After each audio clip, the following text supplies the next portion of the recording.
Ecclesiastes chapter 2, verse 12. So King Solomon, he had so many precious stones in a room that they just became like boring rocks to him.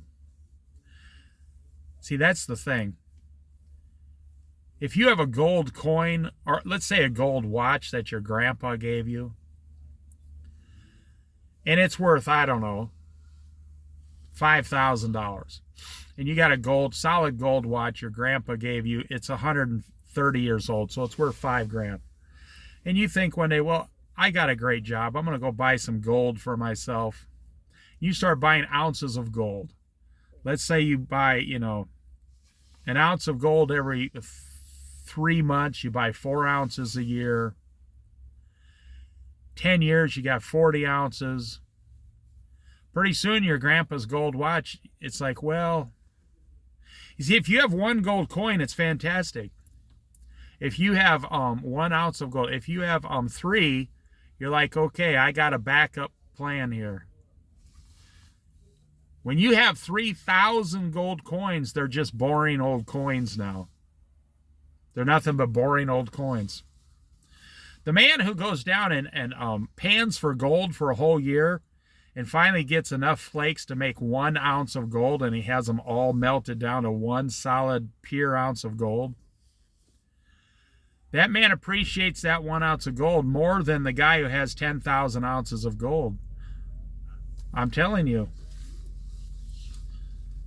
Verse 12, then I turned my thoughts to consider wisdom and also madness and folly.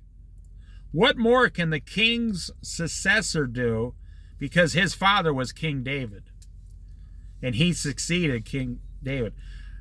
What more can I do than what has already been done? You see, you get so rich. You're so rich.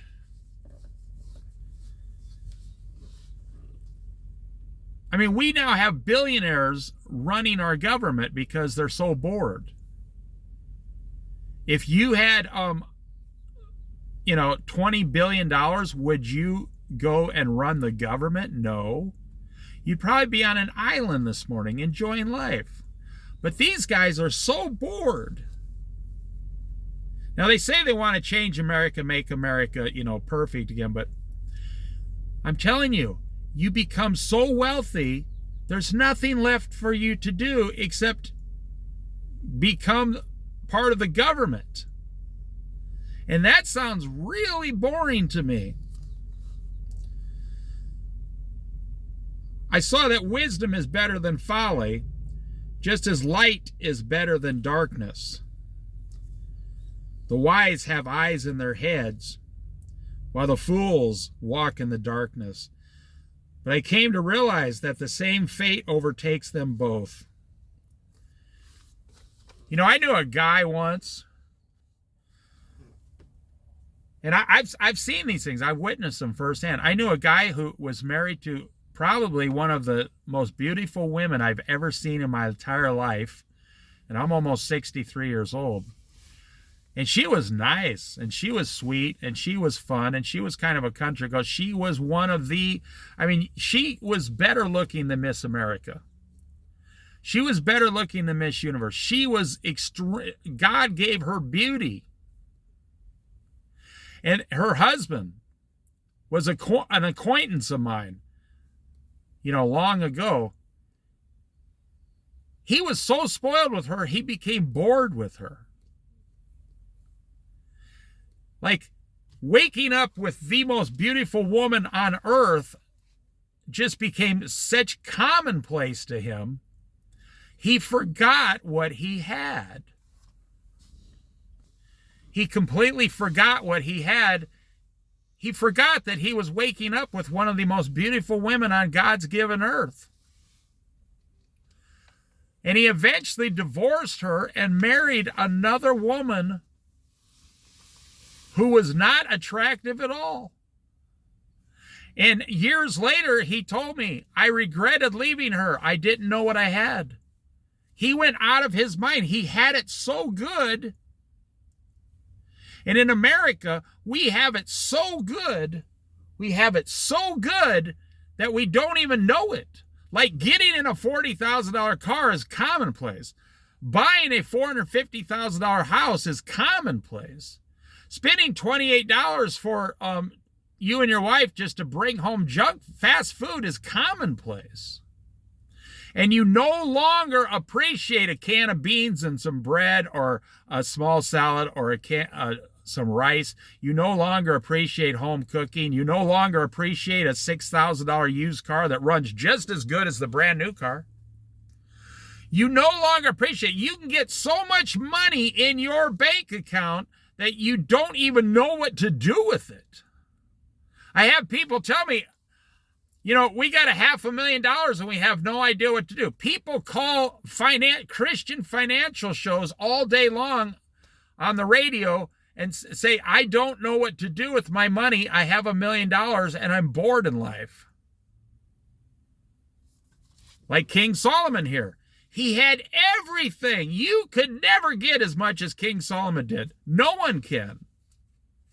There's no ruler on earth that had it as good as King Solomon even today. Even the Arabs today don't have it as good as King Solomon. And yet he said, I was bored and it was meaningless. I mean, when you have one wife, you really appreciate that wife. When you have 900 wives, you got 900 problems.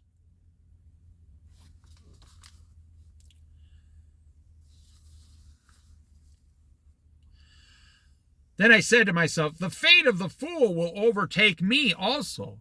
You see, the wise man dies, the fool dies. The fool leaves everything he has on earth. The wise man leaves everything he has on earth except the things God gave him in his heart. The fool goes to hell. The wise man loses everything on earth but goes to heaven through Jesus Christ. But you lose everything. So why are you spending? That's what King Solomon's saying. Why did I just spend 50 years obtaining all this stuff when I was going to lose it all anyway? The fate of the fool will overtake me also. What then do I gain by being wise? I said to myself, this too is meaningless. For the wise, like the fool, will not be long remembered. I have another channel, Jesus Happy 692 here on YouTube. I made 500 one-hour Bible studies on that channel. When I'm dead, nobody will even remember. And the fact that I stopped that other channel, I haven't got one single hit on that other channel since I left it.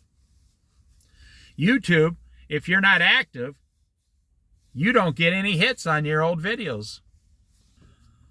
So why did I do it? Well, I did it to please Jesus Christ, and I did it to Bible study. So I'm Bible studying anyway.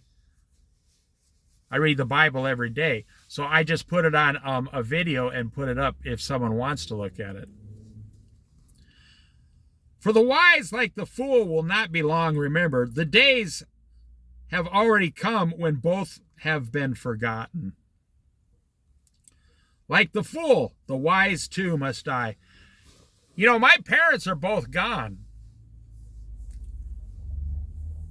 And nobody has ever mentioned my parents to me in over 20 years. If you have parents who have passed away a few years ago, when's the last time someone has come up to you and said, hey, I remember your parents? Maybe one, maybe two people, that's it, if you're still living in the same area. You won't be remembered. If you could get this and you could get rid of everything on this earth, the world, then you would be able to live a whole completely different life. And every day would be an adventure with Jesus Christ. And you would have a light heart. You wouldn't have those heavy burdened credit cards in your wallet. You wouldn't have that big house payment. You wouldn't have those 2 car payments.